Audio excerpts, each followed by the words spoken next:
जब भी हम प्यार की बात करते हैं तो हमें ताजमहल की याद आती है। लेकिन मैं आपको बता दूं कि यह प्यार का प्रतीक नहीं है। ताजमहल वास्तव में 5वें मुगल सम्राट शाहजहां द्वारा निर्मित एक सुंदर विशाल संगमरमर की संरचना है। खैर, तकनीकी रूप से उनके परदादाओं ने भारतीय उपमहाद्वीप को लूटा और उसके बाद शाहजहां ने कहा, हाँ, तो इस पैसे में से कुछ वापस ले लो, लेकिन बदले में मेरे लिए एक बड़ी, चमकदार, सफेद इमारत बनाओ। इस तरह से ताजमहल का निर्माण हुआ, जिसमें 100% योगदान शाहजहां का था। लेकिन क्या इसे प्यार का प्रतीक कहना सही है? चलिए शाहजहां और उनकी पत्नी मुमताज के इतिहास पर एक नजर डालते हैं, जिनके लिए यह स्मारक बनाया गया था। शाहजहां की 7 पत्नियां थीं और कई हजार अन्य महिलाएं थीं जिन्हें युद्धों में जीत लिया गया था।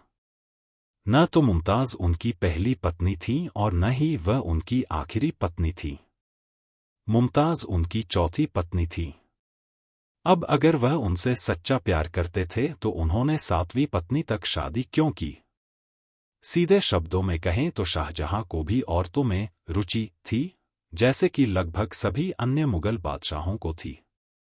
मुमताज पहले से ही शाहजहां के एक सेनापति से विवाहित थी, जिसे शाहजहां ने इसलिए मार डाला क्योंकि उसकी पत्नी उसके लिए बहुत खूबसूरत थी और उसने मुमताज से विवाह कर लिया। क्या आप सोच रहे थे कि प्रेम कहानी यहीं समाप्त हो गई? दुर्भाग्य से इतिहास कुछ और ही कहता है। 38 वर्ष की आयु में मुमताज की मृत्यु उनके 14वें बच्चे के जन्म के दौरान हुई। ओह, हमने बहुत कुछ छोड़ दिया। 14 वर्ष बहुत समय है। जैसे कि यह पर्याप्त नहीं था, शाहजहां ने मुमताज की मृत्यु के बाद उनकी बहन से विवाह किया और प्रेम के प्रतीक के रूप में शानदार ताजमहल का निर्माण किया।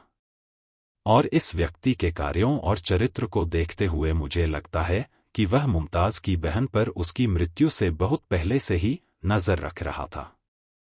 हे भगवान, यह मेरे द्वारा कही या पढ़ी गई सबसे हत्याकांड वाली प्रेम कहानियों में से एक है।